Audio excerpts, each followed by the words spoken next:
culture right now in America, if you see the statistics and everything, church attendance is actually in decline.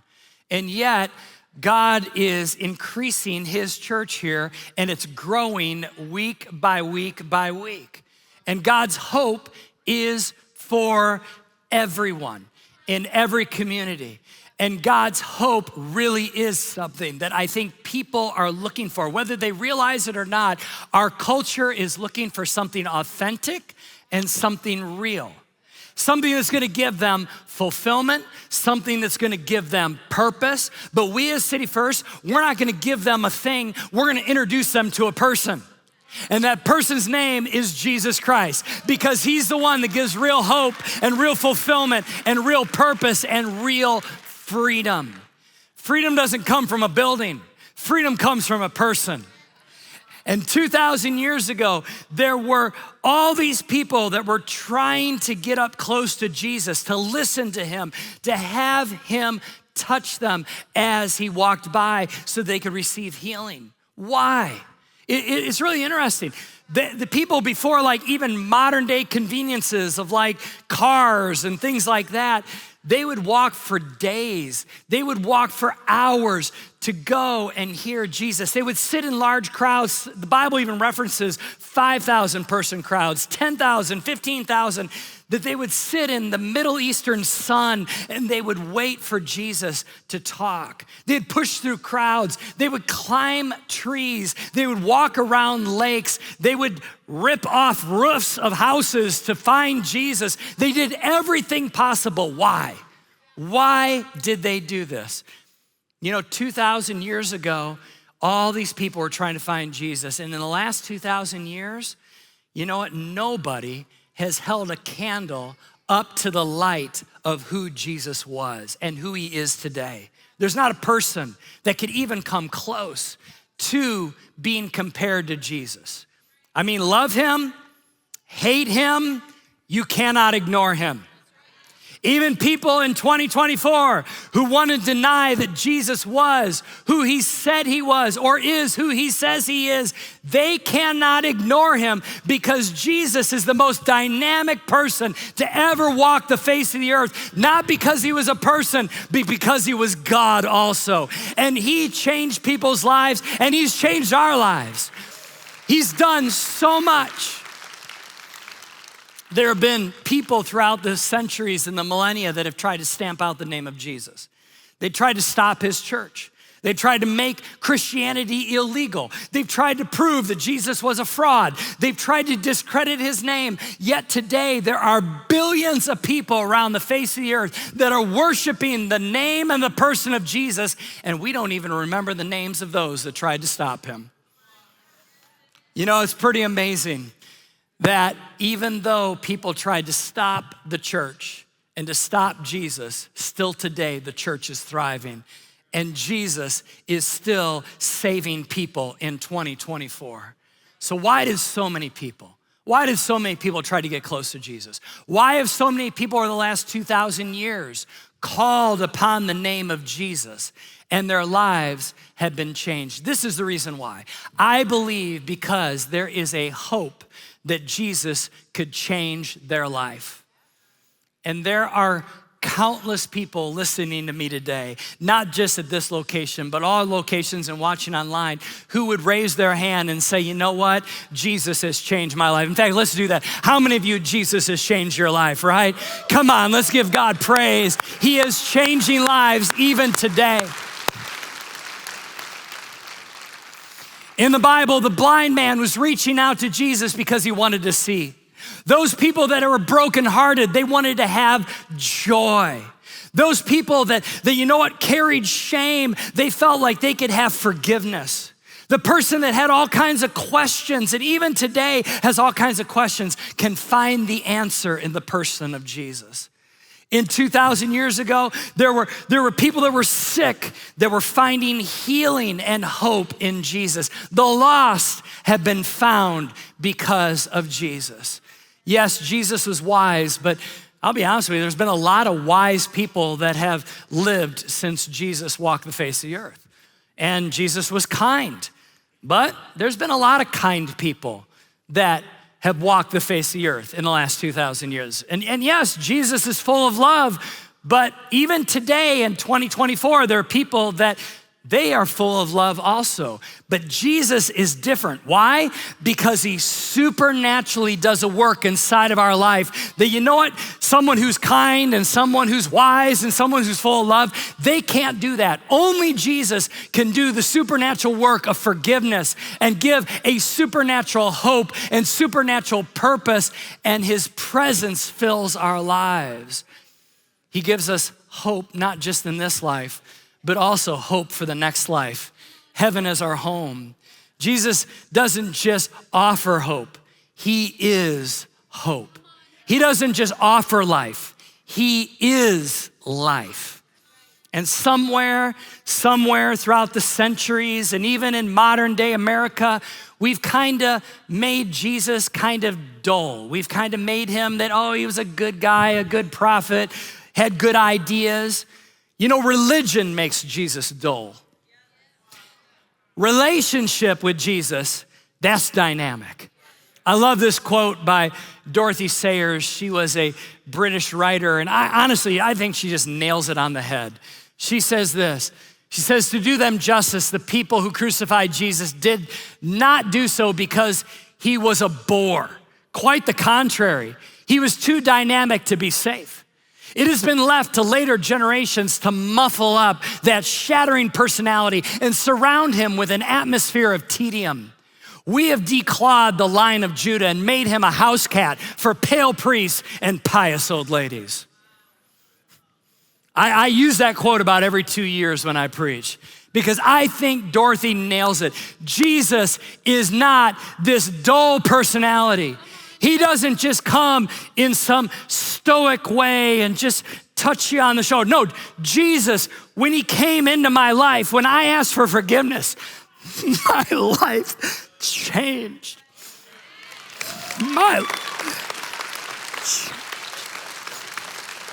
It was different. I was not a better version of Jeremy DeWert. I was a new person.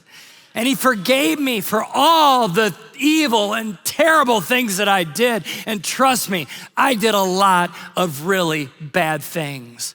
And so many people go, oh, I have too much sin. Jesus can't work in my, no, listen, I want to tell you, every sin, every sinner, everyone has hope because of the cross of Jesus Christ.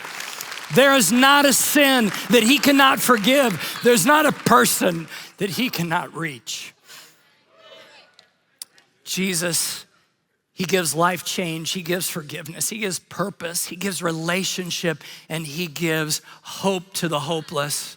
Hope in desperate situations, hope in terrible circumstances, circumstances that maybe we didn't create, maybe circumstances that we did create. He can bring hope.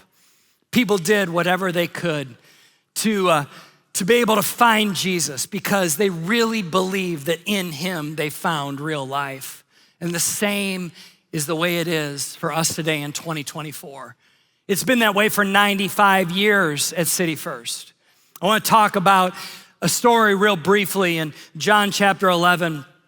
And I preached on this story before, but I love this story. It's one of my favorite ones, and that's why I preach on it from time to time. But you know what? It's a story of lost hope and found hope. It's a story of lost life and found life. And really, it's a story that we can resonate with because it's about people that are brokenhearted because of life's circumstances. And you say, well, life hasn't made me brokenhearted. You haven't lived long enough then. Because life will do that. Things will happen that you don't understand, and all of a sudden you find yourself in a brokenhearted place. And there are two now famous followers of Jesus, Martha and Mary. These are two disciples of Jesus, not of the original 12, but you know, Jesus had more followers than just the 12. And they were followers and disciples of Jesus, and they had a brother by the name of Lazarus. And so all three of them are siblings, and they had a house in a place called Bethany, which is a little bit outside of Jerusalem. Now, we don't know much about Lazarus other than the fact that he was a follower of Jesus, and he was one of Jesus's best friends. In fact, Jesus really liked hanging out with Lazarus and his sisters, and he would go to Bethany kind of relax, to be honest with you. And Lazarus was not one of the disciples in the sense of the original 12, but he was a follower of Jesus, and he became very sick. We don't know what he contracted or what disease he had or what happened, but we knew this, that it was serious enough where he was dying. And Jesus is ministering about 20 miles away from Bethany, where Lazarus is at his home sick. And that's about a day's walk. And so Mary and Martha are trying to tend to their brother, and they decide they're gonna send a messenger to go get Jesus. And why? Because they've watched Jesus heal countless people. He's healed the blind man. He's healed the deaf man. He's healed people that were sick, a woman that had a blood issue. He's healed all these people. And so they're like, well, we'll get Jesus to come and he'll heal Lazarus also. So the messenger goes and walks an entire day and finds Jesus and basically says this to Jesus, says, Lord, your dear friend is very sick. Now, this language is very important because the messenger didn't even have to say Lazarus' name. Jesus knew exactly who, because again, dear friend, close to Jesus. Have you ever had moments like this where you receive a text message or a phone call, or maybe somebody tells you of a tragedy that is happening? A loved one, a close friend, someone that you are up close to that has gone through it's a 911 moment, they're sick, they've been in a car accident, something has happened, right? You get these calls, and I get them every so often, and it literally puts a knot in your stomach, right? And what do you do in those situations? Well, if you're a long ways away, if the person is close to you, you do whatever you can to get to the place where this person is at. You get to the hospital, you get to the city, you get to the place where you can be of help, right? I've booked red-eye flights before. I've flown home from vacation. I've, turned my car around. We have many, police officers that are a part of our congregation. I have to confess that I've gone a little bit over the speed limit to get to these places, when somebody's in trouble. You have too, probably. What do? You do whatever it takes. So what did Jesus do when he found out that his close friend is near death? We find out in John 11, verse 5, it says, so although Jesus loved Martha, Mary, and Lazarus, that's just an interesting way of writing this. Even though Jesus loved them, he stayed where he was for the next 2 days. This is not the response that we want Jesus to have. This is not the response that Mary and Martha, and especially Lazarus, wants Jesus to have. I mean, Lazarus is sick. Jesus is a healer. He doesn't rush back to Bethany. I mean, can you imagine you're Mary and Martha and you're watching your brother probably in their version of a living room on their version of a couch, and he's becoming more sick by the hour. Death is coming close, and they keep looking out the window, down the road towards the horizon, trying to see if they can see Jesus and the disciples coming. They're envisioning Jesus running to the house. They're expecting him to come. 1 day goes by, 2 days go by, more days go by, and Jesus is nowhere to be found. Do you ever feel like Jesus sometimes ignores your crisis? I know you don't want to answer that, right? Because if you do, you're like, do I get struck by lightning?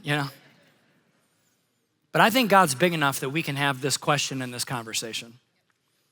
He's strong enough. He's not intimidated by what we're talking about right now. Do you feel that sometimes Jesus ignores your prayers? Do you feel like in the moment of great desperation, God feels a million miles away? Have you ever felt that way? I have, and maybe as your pastor, that'll allow you to admit that you have too, because you're like, well, if he's felt that way, I've definitely felt that way, and if he says that, well, then I can say it too. Many times we feel that way. Things happen. We look at our health, we look at a loved one, a circumstance, our marriage is full of tension, our kids that are wayward, our finances that are low. We look at whatever the crisis is, and we're like, God, I need you to show up now. I need you to answer my prayer now. And yet, the heavens seem silent. The old-fashioned church used to say it this way: the heavens were brass. What does that mean? It meant that their prayers weren't making it. It was like this brass ceiling that was between them and God. And so many times we feel that, but I'm here to tell you today that Jesus' delay is not an indicator of a lack of love or concern about what you're going through. He loves you, he's concerned. There's not a lack of interest, but rather we interpret it as a delay or an ignoring of the situation, but that is not true. God is there, he's working in the background. And we're gonna see in a moment in the story that actually his quote unquote delay sets up a miracle. And just because things are hard, and just because you've been praying prayers and they're not getting answered the way that you want them to get answered, doesn't mean that God doesn't love you. And it doesn't mean either that you are alone, but that God really is with you. Now, I'm gonna have a lot of questions when I get to heaven, and you will too. You're gonna have questions as to why prayers didn't get answered certain ways. You're gonna have questions about why it seemed like Jesus was delayed. But I believe this. I believe that sometimes we can misinterpret the Bible as it speaks about a blessed life. Because we think a blessed life is, well, a blessed life is a life without problems, and our kids always obey what we say, and there's no stress, and there's plenty of money, and everything is up and to the right in the graph of our life. But that's not necessarily what a blessed life means. As I look at the Word of God, a blessed life really means this. A blessed life means that Jesus is with you even in the middle of the heartache and the confusion and the times that are very challenging. His silence does not mean that he is absent. In the story, Lazarus dies. I mean, this is worst case scenario. It does not get any worse than this. He literally dies. And finally, Jesus walks down the road. Everything about this story feels wrong. In the same way that when you are in a season of hopelessness and you're crying out to God and it feels like he's not answering your prayers or he's 1,000 miles away, everything seems wrong about that situation. Hope is knowing that God is still there even when the whole situation feels wrong. Jesus comes walking up the road. And for those of you that are siblings, you're gonna love this part of the story. You have, a brother or sister, you know this. Even though you're kind of from the same family, how many of you know that brothers and sisters can have very different personalities? Well, Mary, from this story and also other stories, Mary's kind of she's a feeler. She sits at Jesus's feet. She's probably at this moment inside of the house, probably with Lazarus, weeping over the fact that he's passed away. Martha's spicy. Martha has that feisty personality. We read it in other parts of the Bible. She is not afraid.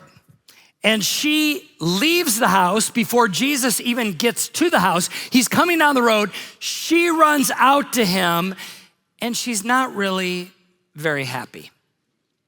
She, in a very respectful way, but also in a somewhat passive-aggressive way, she acknowledges that Jesus is Lord. She goes, I know you're God, but Lord, if you'd only have been here, my brother would not have died.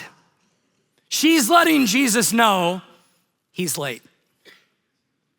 And Martha respectfully says, Lord, which means ruler. So she's acknowledging he's in charge and that he's God, but also she's saying, I'm not very happy about this. And more than anything, I'm brokenhearted over the fact that you're too late. The God that seemed too late. There's been situations in my life, even in the last couple years, that I've had these kind of conversations on the metaphorical road of life, where I've looked at God and I've been like, you kind of feel a little late on this one, God. If you would have showed up a little bit earlier, things would have been different. And I've, in a very respectful way, but also in a moment of heartbreak, I've been honest with God, and I've said, God, I feel like you could have made a difference here. Why didn't you? Why didn't you? In other words, on the road of life, sometimes we say to God, God, you could have done something.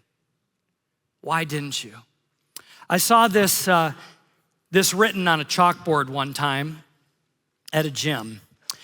And the saying went like this. It said, God doesn't always move the mountains, but he always helps us climb over it.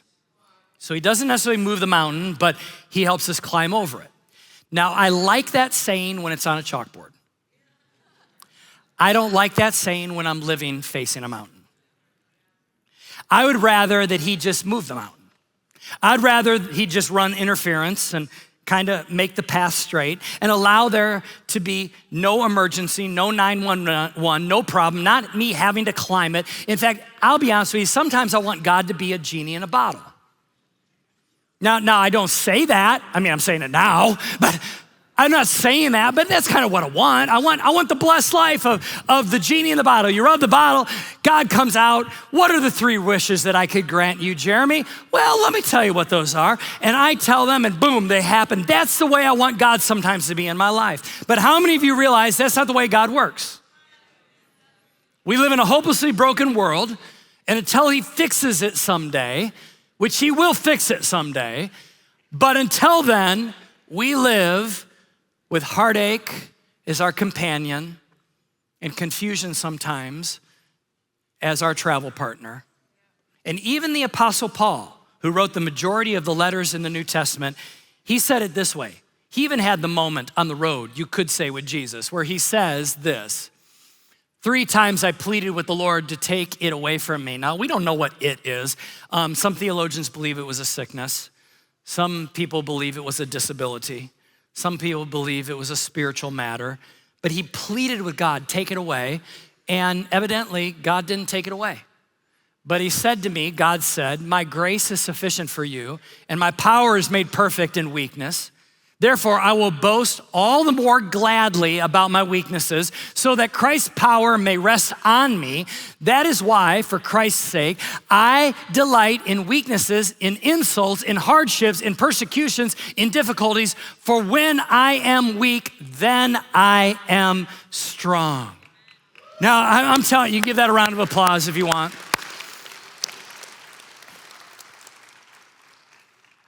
If the Apostle Paul feels that way, how much are we gonna feel that way?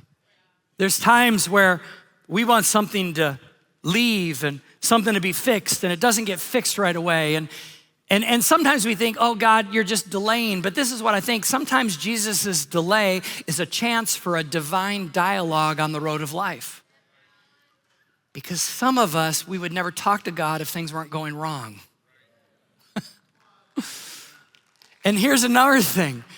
It doesn't mean that God created the wrong. It doesn't mean that he created the problem, but sometimes he allows it and it creates a divine dialogue.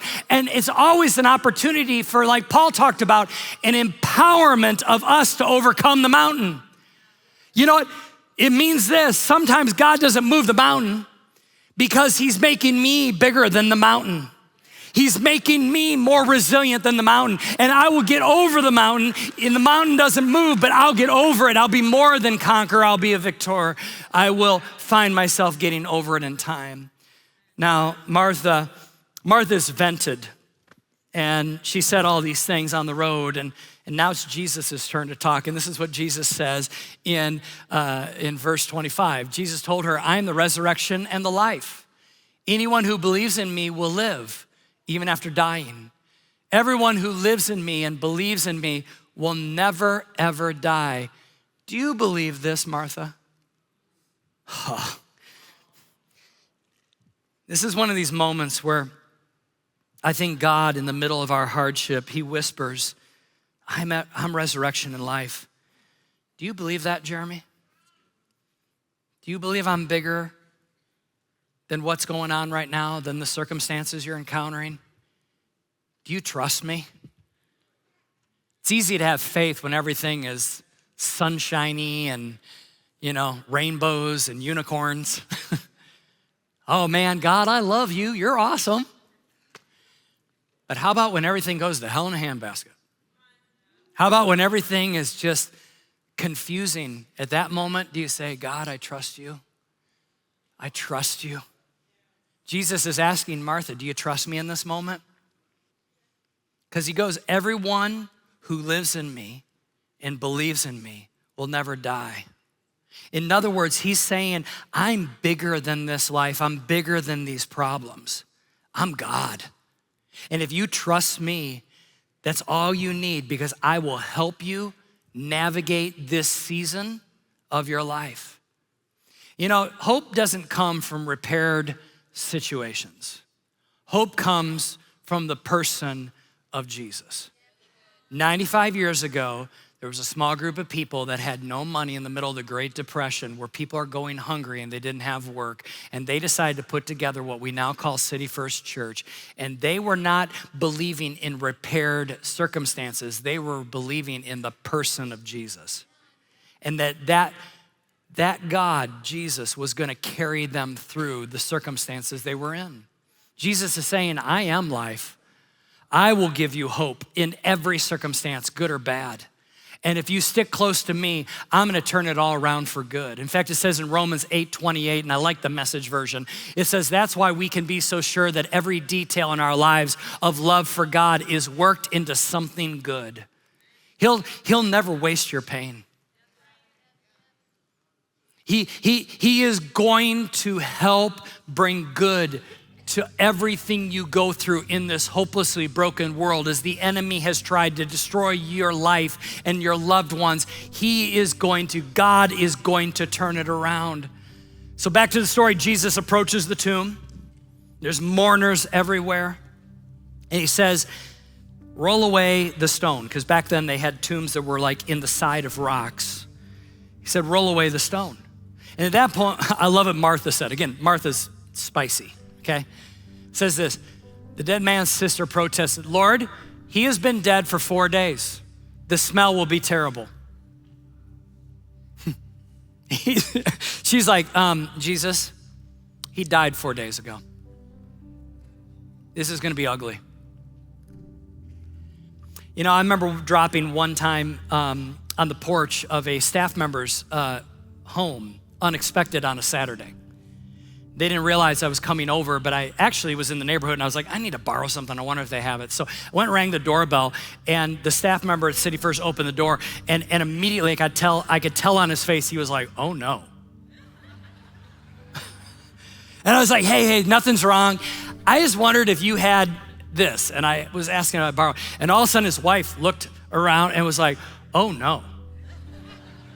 And they reluctantly invited me into the living room, and immediately, I loved it. His wife looked at me and was like, I am so sorry. We haven't had a chance to clean up lately.